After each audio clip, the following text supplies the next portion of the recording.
Okay, good evening, everyone. Today is September 11th, 2024. When we stand to the salute the flag, I'd love a moment of silence in honor of this day, in remembrance of this day. This is a meeting of the Gloucester School Committee. We're meeting at the Gloucester High School Library. The public is welcome to attend our meetings in person or alternatively through the Zoom link provided on the agenda. The meeting notice will reflect if the meeting is Zoom only. As the recent amendments to open meeting law allow, the school committee may continue to hold meetings remotely. Please note the in-person meeting will not be suspended or terminated if technological problems interrupt the remote connection. I will state that the mission of Gloucester Public Schools is for all students to be successful, engaged, lifelong learners. And please stand as the flag.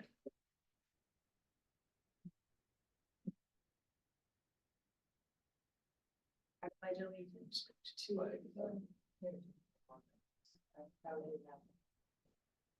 I pledge allegiance to the flag of the United States of America and to the republic for which it stands, one nation, under God, indivisible, with liberty and justice for all.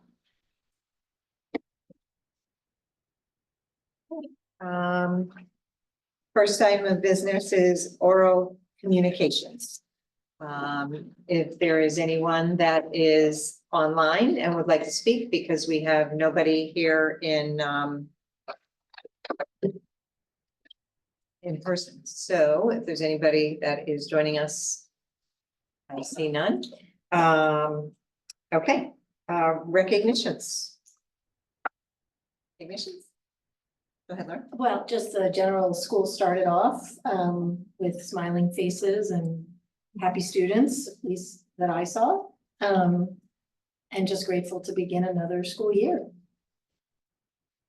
And I was in at least a couple of the schools and they, as usual, are opening sparkling clean and really looking great. So thank you to the custodial staff and all of our schools who take great pride in making it such a lovely place for our students to come into on the first day, and they keep it beautiful all year long too.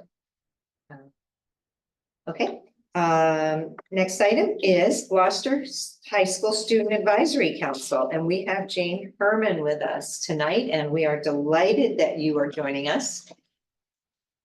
You can. Hi, how you doing? I'm good. How are you? Good. All You want right. to talk a little bit about yourself before you into your report? Yeah. So my name is Jane Herman, and I am co-treasurer of the executive board at Gloucester High School.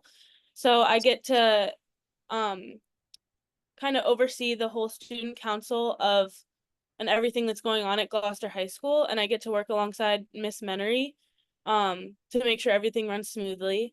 So I have a few updates on everything going on at GHS. First off, I have National Honor Society.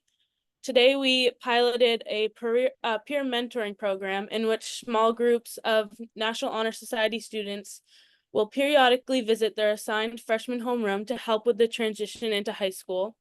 So this includes helping them with studying, organization, and then giving them updates on any school events or pep rallies, etc., stuff like that. And this is also going to help us as NHS members because we get to create a personal relationship with the freshman students, and this will make them more likely to be comfortable enough to ask us for tutoring or help with homework or studying, whatever they might need.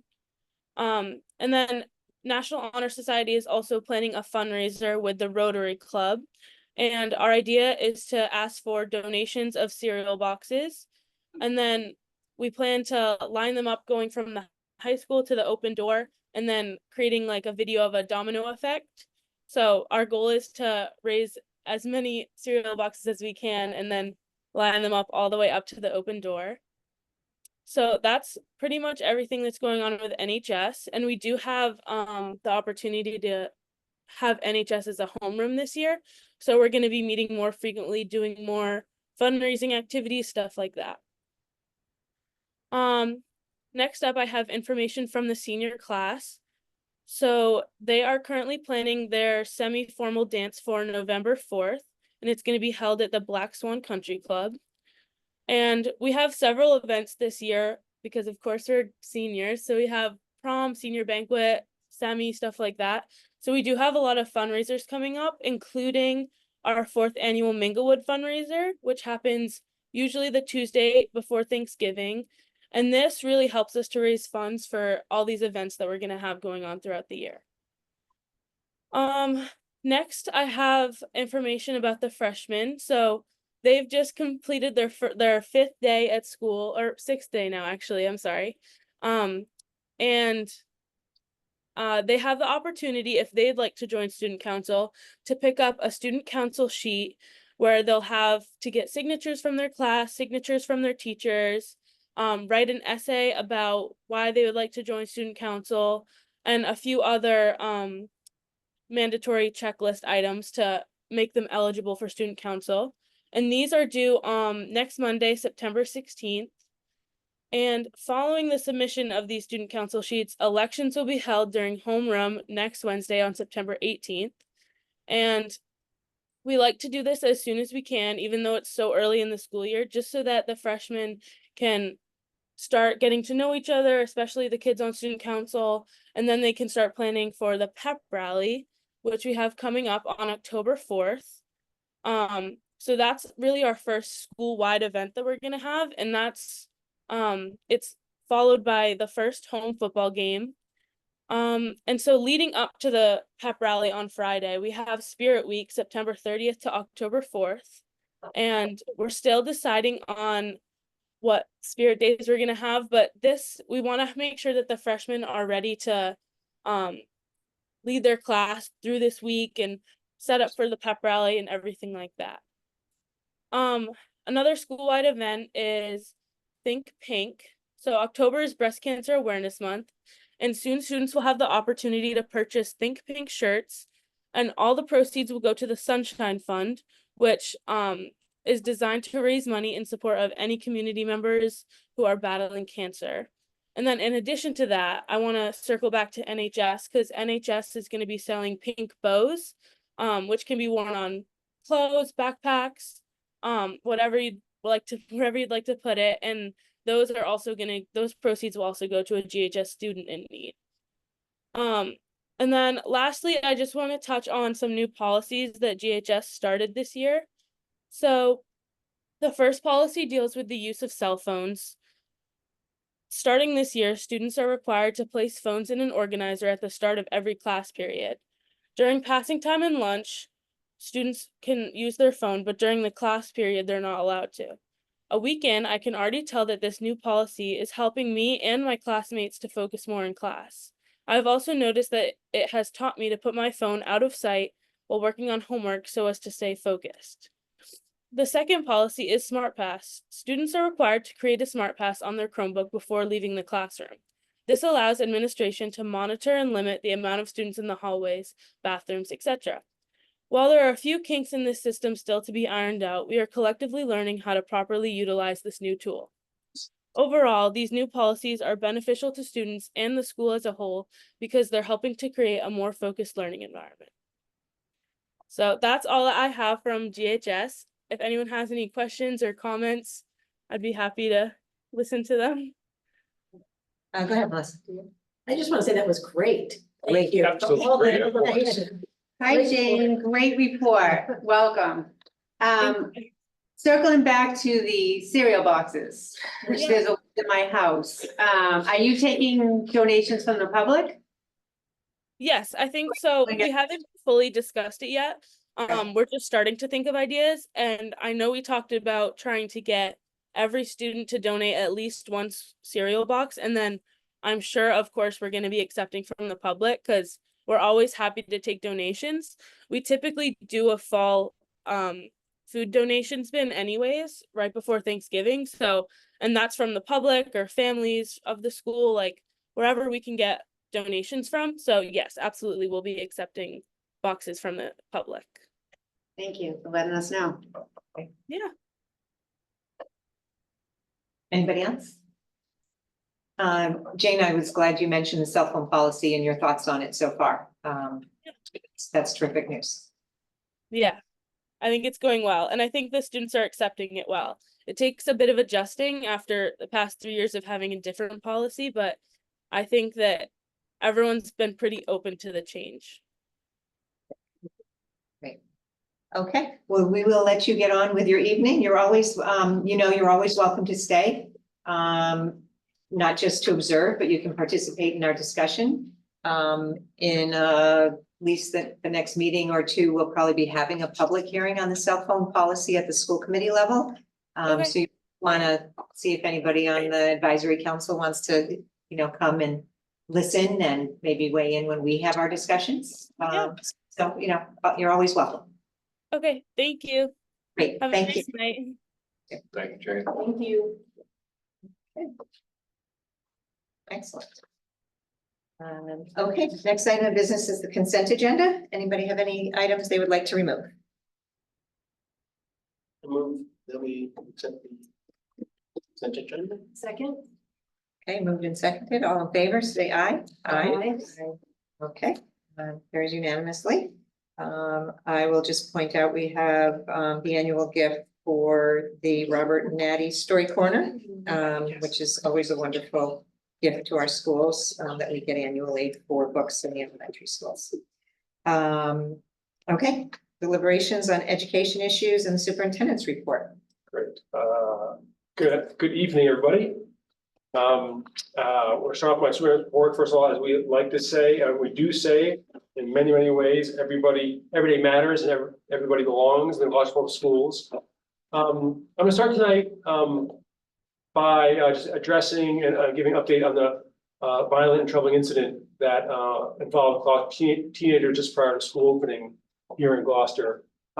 First and foremost, I want to remind everyone listening and the community that we need to be really clear that our students should never solve an issue, a difficulty, a challenge with any kind of violence. Violence, verbal, emotional, physical, in person or online, is never acceptable and really has no place in our schools or our community. Tonight, because investigations are ongoing, as you know, I won't be reporting any specifics of the incident, including who may or may not have been involved. But I do want to just reiterate some of the priorities and also give a couple of updates. Our top priority from the start, when we first learned of the incident, has been the safety of students in our schools and providing support for any students who may need it as a result of the incident. This has been a troubling and upsetting event. It's a type of matter that can affect students directly and indirectly in a number of ways. We've been very conscious of that. Students may react by being scared or angry or anxious or uncertain or even sad. Our job in the schools, especially the high school, is to make sure that we have school-based resources and also community-based resources available to our students and families in case they need them.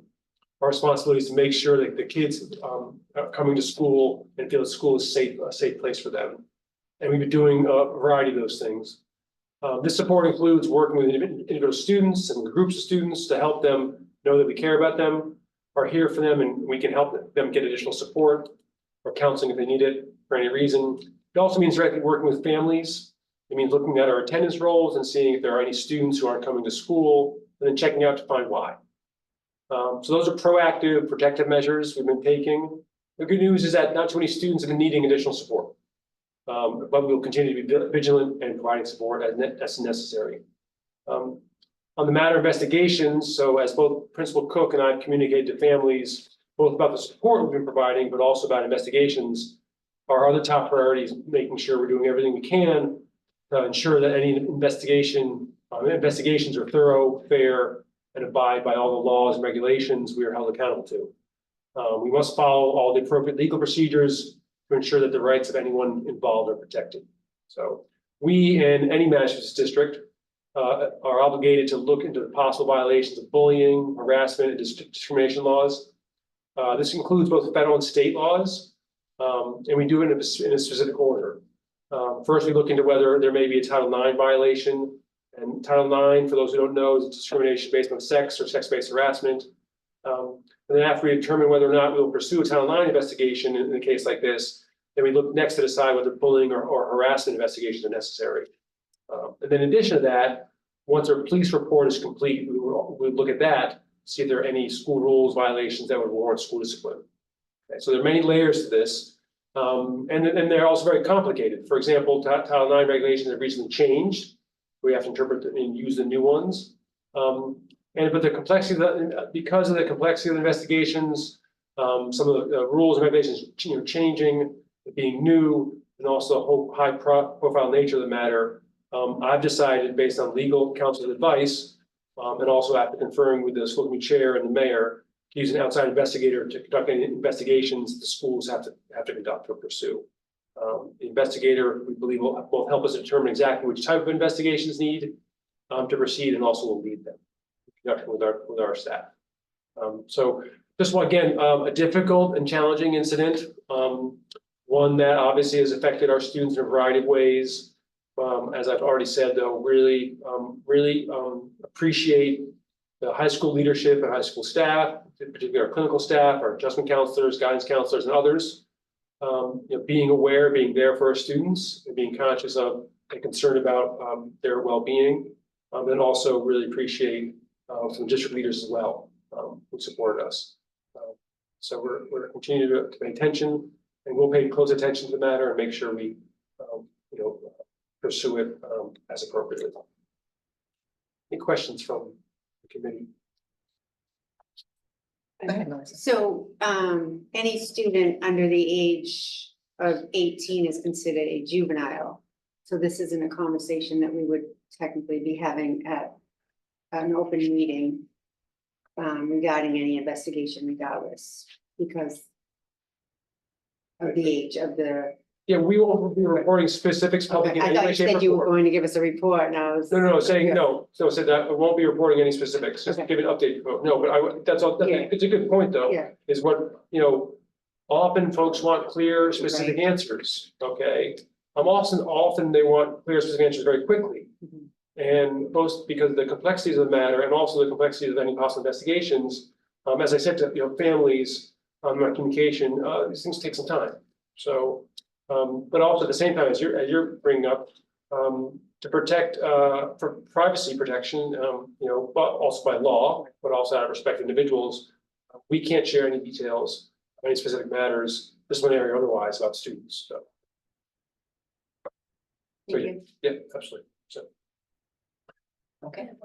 Oh, go ahead. Laura. Just, do you have any broad timeline of how long this investigation will take? no, I really don't until we get, and also we have to first decide which investigations are required or based on what we learn should pursue. Okay. And honestly, those decisions themselves are complex because there's the nature of the incident, that sort of thing. And then where it happened and that sort of thing. There's different decisions to make if something happens on a school premises or not, for example. That's one, and there are other considerations as well. Thank you. But like I said, we'll be thorough, be diligent about it, and we'll have expert help from outside expert. So, all right. So moving on to my usual report, which is also has some great news about the opening of school and some nice photos. Let me just share my screen here in one moment.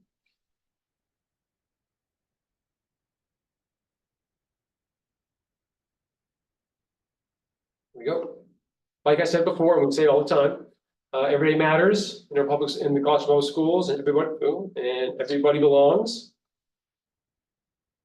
Tonight, update on school opening, and then a vote for me to be on the Northeast Consortium Board. So thank you, Applied Materials, GF, the Gloucester Education Foundation. So before school started, Applied Materials and Gloucester Education Foundation delivered supply totes to all our elementary schools as a back-to-school gift. This was for, I think, almost all of our teachers, basically.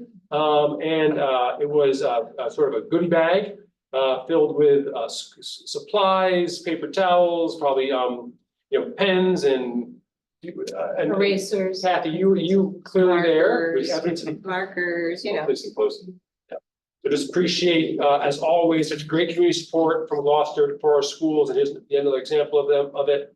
And then back to school. I just want to add, oh, sure. just to emphasize Applied Materials who, got all the, put these donations together. Could not have been more ecstatic coming to our schools to do the giving.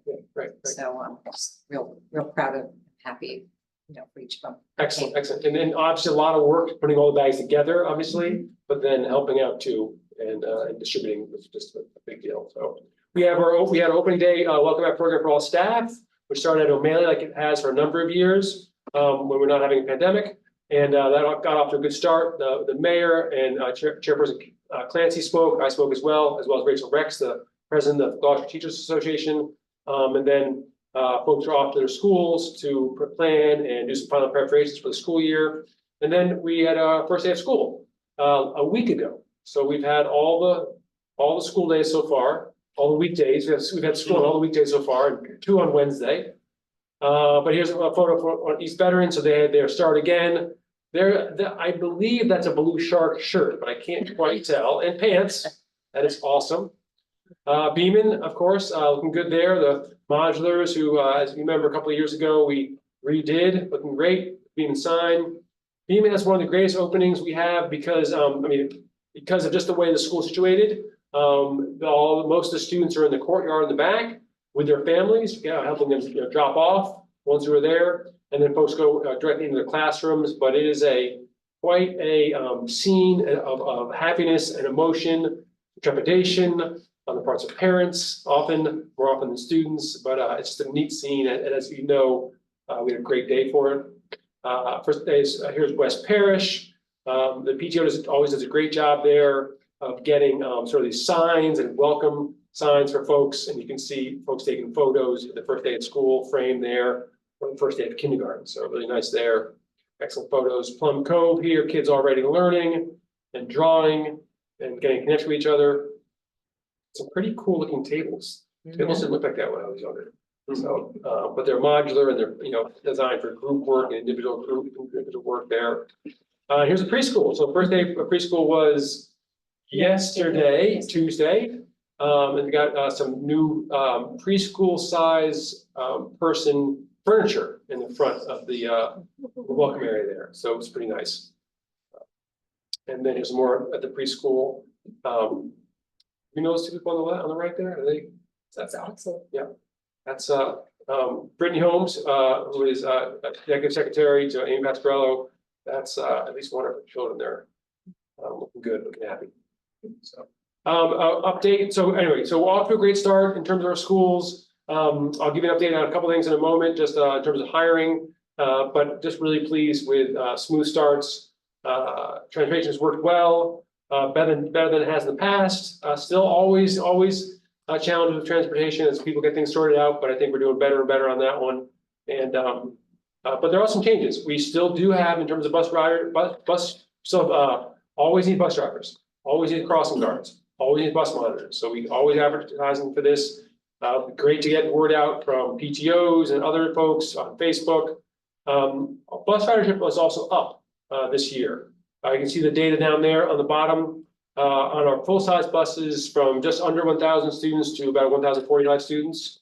So some of our buses are more full. I mean, not some of them, their buses are more full, especially Plum Cove this year.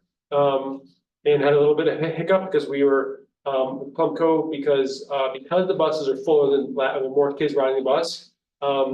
We have been able to in the past able to provide bus trips for people that live much closer to Plum Cove because the bus was passing by. But at this point, we had to tell them late, unfortunately, that they wouldn't have a bus available. It's about 20 families, about 20 kids actually, about 18 families. But that's because folks are coming from further away outside of a 1.5 mile requirement are choosing to take the bus now. And those folks within 1.5 miles, whether they are going to Plum Cove or East Veteran or any other school, aren't eligible for the bus. That does cause some challenges for families. We've always known that. That's not new. The other place where we do allow riders within 1.5 miles is when they're crossing a highway or going along a highway per your policy. But just to say that bus ridership is up, which is generally a good thing, but it does make buses a little more crowded. We do have to look into how we're going to transport, if you remember, our elementary band is transported to those who are in the elementary band, who choose to be in the elementary band, or are transported from their elementary school to O'Malley. That is complicated because instruments take up space. Some instruments more than others. So with our buses full, we're gonna have to, we're still sorting out and begin to work on how we can make sure that we can still transport anybody who's in band to O'Malley for that. We're also going to be starting, we're working on this beginning elementary school chorus. It would also happen at O'Malley. May run into some challenges there, but of course, no instruments makes it a little simpler than when you're transporting more people and band instruments. Questions? So I know in the past, we've had a banner at the Blackburn Rotary on a fence about hiring. So maybe we should be Yeah. breaking that out. You're right. Yeah, right now there are signs at all schools recently put up, like lawn signs. The banner was ripped down. So I don't think we have a banner anymore, but we should keep on advertising, including a banner. Yeah. The best luck we've ever had was when we had a banner when you're coming out of Gloucester Crossing on the fence near the YMCA. Right. So it'd be nice to see that one back at the banner. But we are trying to get the word out and welcome help from anybody in the community on letting people know and passing the word. Yeah. So hiring update. So last school community meeting, I gave an update to those where we were hiring. At that point, I told you how many people we hired into, and not into new positions, but replacing staff who had departed.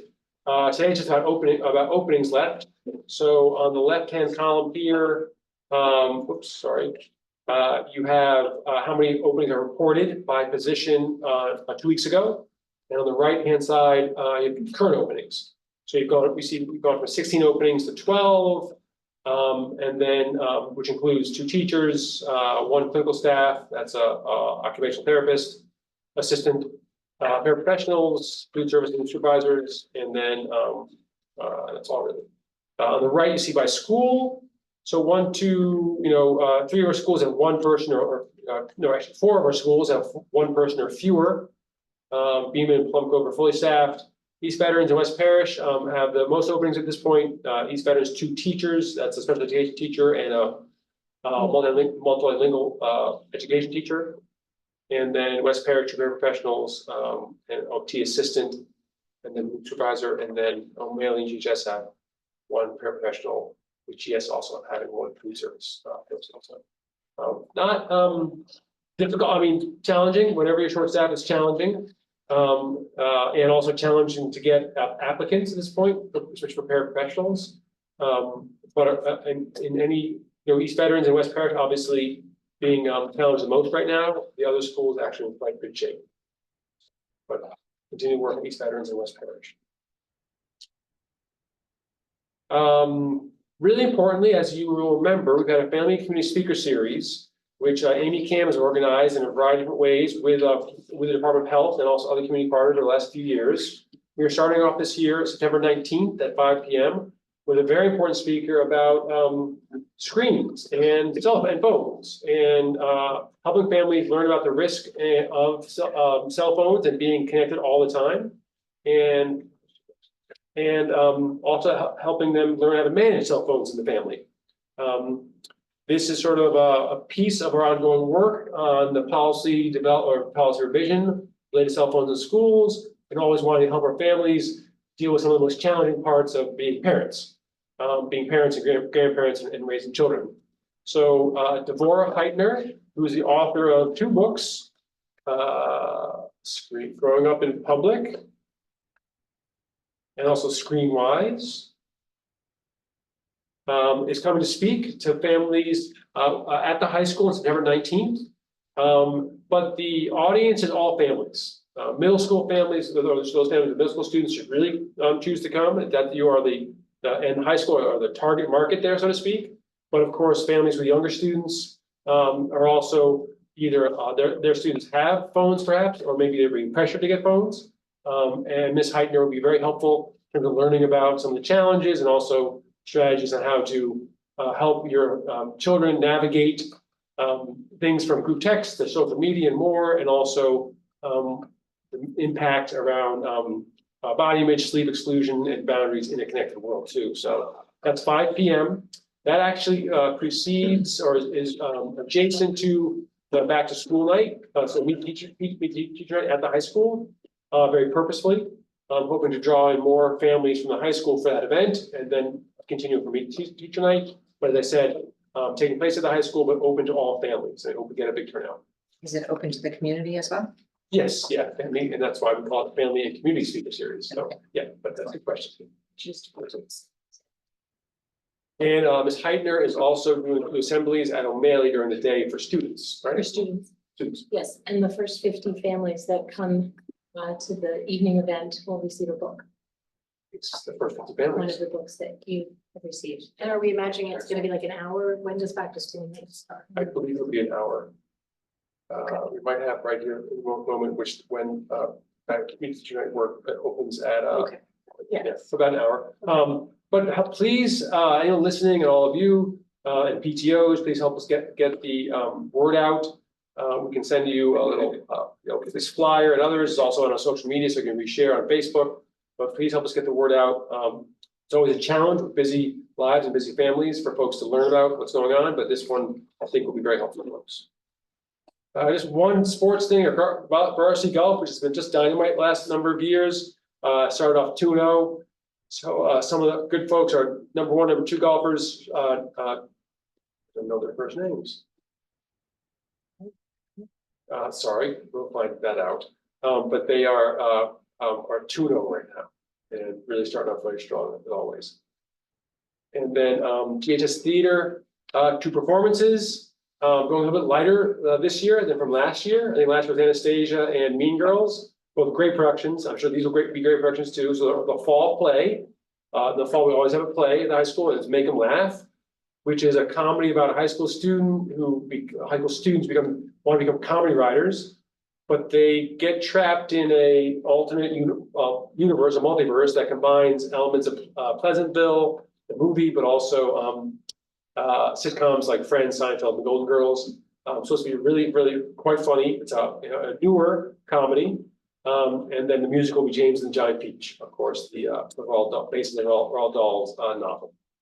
James and the Giant Peach. And you can see the dates there: November for the fall for Make 'Em Laugh, and April for James and the Giant Peach. And then here Meet the Teacher Nights. Yes, Gloucester High School starts at 6, so Deborah Heidner will go from 5 to 6. Yep. But again, those all start tomorrow. Yes, tomorrow at O'Malley, and then continue next week, and then wrap up with preschool on September 25th. Busy couple weeks. In the evening there for all families to meet their teachers in person. That's my report for tonight. Okay, good report. Thank you. Next, we will move on to subcommittee reports, and we have one subcommittee, the program subcommittee meeting today, actually, reported by Chairperson Laura Lisa. Yes, so the program subcommittee, myself, Jeremy McKean, and Ethan Yu met just before this meeting to discuss 2 policy revisions. One, we recommended that both be brought to the full committee. One is file JICJ, which is the use of personal electronic devices by students. The second is the changes to the Title IX that come from the Department of Education, the Federal Department of Education, non-discrimination and harassment, file AC. So on JICJ, the use of personal electronic devices, we had made some adjustments in our previous meeting, mostly to the words, and to really point out our focus is to prevent disturbance to instruction or distraction of students during the school day. Because of course, the purpose of limiting this is to ensure that our students can focus and learn in the best ways possible while they're in school. The basic guidelines in this policy, and again, this policy, once Kathy will decide when we're going to have the school committee hearing, whether it's going to go first to a reading and then a hearing, or what the order is. But the guidelines currently are that phones must be silenced and out of sight and not used at any time during the school day for grades pre-K through 8. And then must be silenced out of sight and may not be used at any time during the classroom time, homeroom time, or any other instructional time dedicated to learning for grades 9 through 12. 9 through 12. There are other regulations in there. but those are the basics. The policy or the operating procedure that the high school has chosen this year, which James reported, Principal Cook reported is working very well, is that students put their phones into a slot when they enter every classroom, so the phone is not on their body, based on research which shows that even when they're in your pocket, they distract you, or in your backpack. And then students and the superintendent just brought a model of this kind of what the kind of thing they put their phones into when they arrive in a classroom. And they take it as they leave. Principal Cook reported it's working pretty smoothly. They're getting into a rhythm of it. He's gotten very positive feedback from staff. And as our high school representative said tonight, there seems to be good response from students as well. So we did recommend this policy to be considered by the school committee. And we're also eager to continue working on this policy in the years that come, even once it's passed for this year. But really to hear from parents, students, staff, and everyone who's related to this in a public hearing. And then as far as the non-discrimination and harassment changes for file AC, those had to do with a broader definition of sexual harassment, and it was sort of complicated. Sexual discrimination. And also had to do with different enforcement and the ways that the person assigned to that in our district, the ways that she can work with others to begin to investigate and then come up with next steps for any potential complaint. So that's the brief summary. Does anyone have questions? I just have a procedural question. Sure, go ahead. How and when will we discuss this as a full committee? So on the next agenda, we've made a recommendation, so it'll be part of the packet. 'Cause they Both of just- them? Both of them. Okay, The Title IX is a revision, so we don't need to do a first and second reading.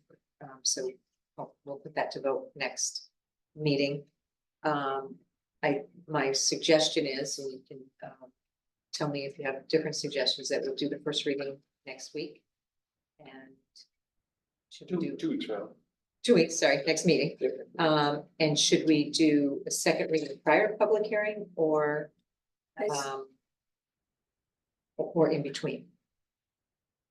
Seems like in between, but Melissa. so first I would ask, I mean, the committee as a whole would vote to have a public hearing, so we haven't had Yes. that discussion, right? Right. If we move forward, then discuss when. I would suggest, I mean, I attended the meeting earlier, so I got to hear a little bit, but of course have questions. But we can decide whether we want to just take feedback from the community and then dive into it, or I like the idea, me personally, of doing the first reading, hearing from the community, unless the first reading results in a lot of changes that we need to resolve as a committee. Right, But once we're at a point where we're pretty much comfortable with the language, then I would have the public hearing. So that we can I think that sounds like. feel confident in responses. Right. That we may get. right, and we could do the public hearing and the second reading. If we don't have any, we can have a discussion, because we have the second reading and then we decide whether we're going to, approve it, or we can take it back to the next time if there's feedback enough that. I mean, do we need to have a public hearing? We, We haven't discussed it as a. We haven't committee. discussed it. So, Right. exactly. Right. So when we discuss it, well, we can discuss that now, Right, because we know this has been coming forward. We've reviewed the Gloucester High School handbooks and all the other handbooks. I think because this is a new policy, I was recommending there be a public hearing. So technically, it's not a new, this is a No, it's revision not, it's a of revision. existing It's also policy. a But that doesn't mean, but this, so just, I'm just saying that, it's a revision, but you can still manage the process in whatever way the committee decides to manage the process. It doesn't limit you in any way. Right. And it also doesn't limit you to just, in terms of number of meetings, 2, Right. You know, so if you need to take the time you need to create the policy that the committee, you know, agrees upon. Can I suggest that, unfortunately, I'm not here at the next meeting, but at a school committee meeting, as you're discussing this policy, find out if there's consensus on the direction that we're going, which seems to already be in place and getting good results and good feedback from all, including the students. And just see if amongst ourselves, if we're struggling with certain Right, areas of right, the code, but I mean, I personally don't think there's a need for a public hearing unless a concern is brought up of discussion of the policy that would result in needing feedback. I I mean, I have questions about the policy itself that I know I need answers to before I approve it, just, and by discussing it, we're getting information out to the public. I don't know what, but at the same time, don't want to stop the public from coming forward, Right. but this is not new. It's just an adjustment. Yeah, the feedback I get from the community is that people really have very strong feelings about this and that parents, staff, want to make their voices and their opinions heard as we come up with this policy. It is a revision, but I do feel, it really feels to me, and I felt that even with speaking with Principal Cook, that this is sort of this new world where even though it's been here, now we're trying to limit this in a way we haven't before. And there are different opinions on this. And many parents and staff and students feel very strongly. And I think it's really important as we move forward, just to hear from the community as to what their priorities are, if for their students learning, for their teaching. I just think it's really a place where we need to hear from a broader group as we make the decision. It'd be helpful if I suggest not process, it sounds a little grandiose, honestly, but if you did the first reading at the next meeting, which is September 25th, at that time, of course, the committee can suggest changes, but so to put it aside, but you also suggest information and request information. And I think some of the most relevant information may be what the high school team that, revised their procedures, what they looked at. And so we can also get, if the committee requests at that time, information that the committee might want to know about. And that can come as part of the next meeting, and which could also have a public hearing type of thing. But I just want to point out to folks, like, you can ask us for more information and we can bring to you. So you're getting some information that you hope is relevant. But this information has been brought forward to program subcommittee, right? It's been described to us. It's been Okay. described to us, but we have not read the studies Okay. or. So again, I'm saying, I'm just saying, like, whatever, you can ask us at that point for either clarification or further information that we can bring to you as you continue to deliberate. And that, so just, you don't need to figure that out now, is all I'm saying, okay? But at the first reading, you can then decide to schedule, or choose or vote to have a public hearing, and then set out the rest of the path from there. You don't need to decide that all tonight, is all I'm saying. And it might be helpful to have a first reading and the first discussion among all of you before you decide that. So two things real quick. So first of all, I don't know that the public really knows what the policy is, so having the first hearing is important. The Because first that reading. might, that first reading, I'm sorry. Yeah. Because that might assist the concerns of the public just by having the first reading. But my question to administration is, are you going to give us a report on procedures that accompany this policy? So let me just give you an example, okay? So, for example, reading 2.3.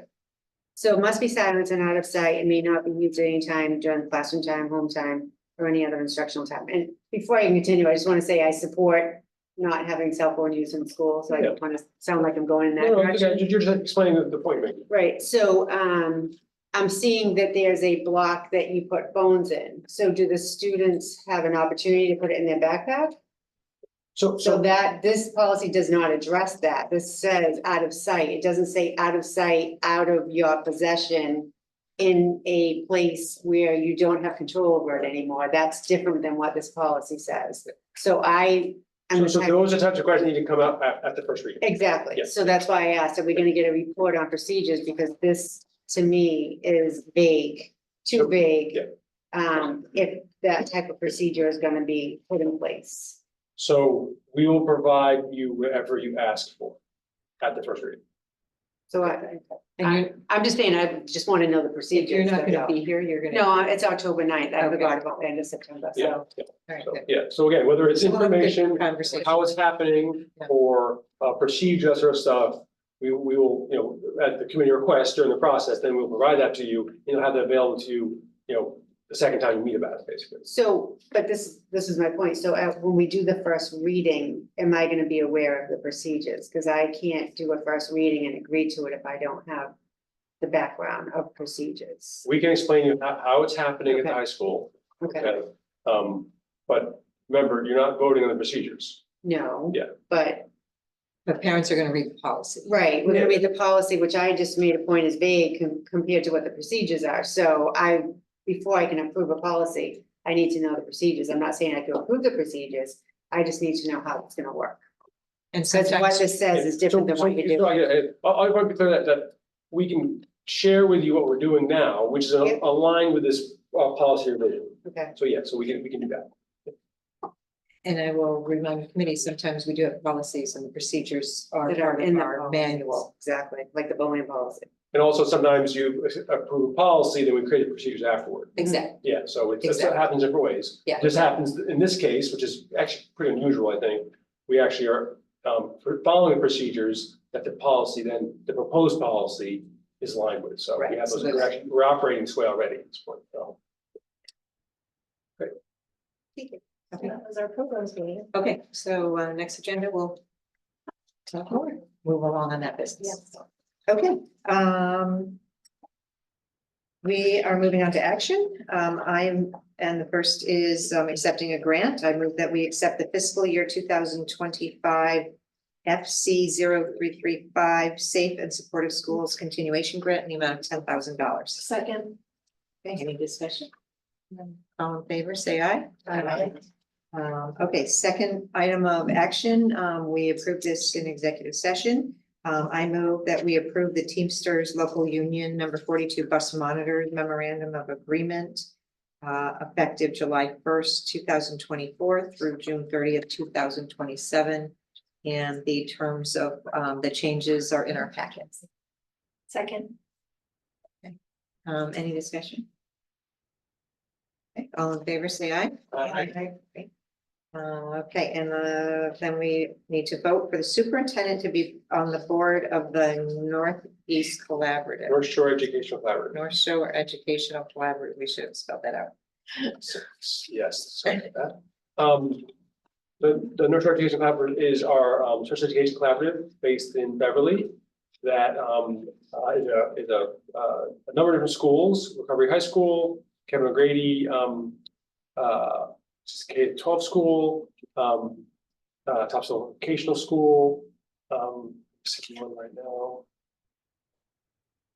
And it's where the largest number of our students who are who are in need of adjunct program attend. It's a consortium of most of the North Shore districts. We've been part of for years and years and years. So I participate and have participated every year. You vote me to be on the board. It's part of being a member of the consortium. And then we act very much the same way that all of you act. We're in charge of policy, financials, and have similar techniques actually. That's the basics of it. You want to do it? Yes. So this is an annual vote to give them their support. Yeah. Oh, sorry. Go ahead. you're in the middle of Okay, saying Keith, something. no, that's okay. No, so this also, I mean, this is connected to the consortium, North Shore Community. It is the North Shore Educational Consortium. I'm sorry, and let me just tell you all the schools. Kevin O'Grady School, which is for students who are age 3 to 22. I mentioned North Shore Recovery High School, Topsail Vocational High School, Academy, sorry. Then North Shore Academy upper and lower schools as well. The upper is 7 to 12, lower is K through 6. Again, and those are for students who have social, emotional, or psychological disabilities. Those are the questions. So this is something, we did this last year, I remember, right? Yeah, in terms of proof me on the board, yeah. It's one of those things that we have to do in order for us to do it, you need to prove it. Yeah, and then I guess, are you comfortable taking on the extra responsibility? Oh, yeah, no, it's important. I mean, listen, the North Shore Education Consortium provides tremendous service and support to our students. Yeah, It's a no, I vital understand part of how we educate Gloucester students. Yeah. I really enjoy the board members quite a bit. And I'll be at a board meeting this morning. And so no, it's not a problem and a pleasure to serve. I move that we vote Diana on the superintendent to be on the NEC board. Second. All in favor? Say aye. Aye. Okay. So that is it for the agenda. Just for information, I attached the final version of the policy we talked about last time and approved, just so that we had those edits and had a final version of that in our packet for our information and for the public's information. So now we will move into executive session and only come out for the purposes to adjourn. I move that we enter executive session pursuant to executive session purpose 3 of Mass General Law 30A, Section 21, to discuss strategy with respect to collective bargaining with the Gloucester Association of Educational Support Paraprofessionals and the Gloucester Teachers Association. Second. Okay, we need to do a roll call vote. And I have to call names. Mayor Verga, Yes. Keith Meehan, Yes. Kathy Clancy, yes. Melissa Texera Yes. Prince, Laura Weason, Yes. and Jeremy McKean. Yes. Okay, we are now going into executive session. Thank you for anybody who attended our meeting online. Thank you.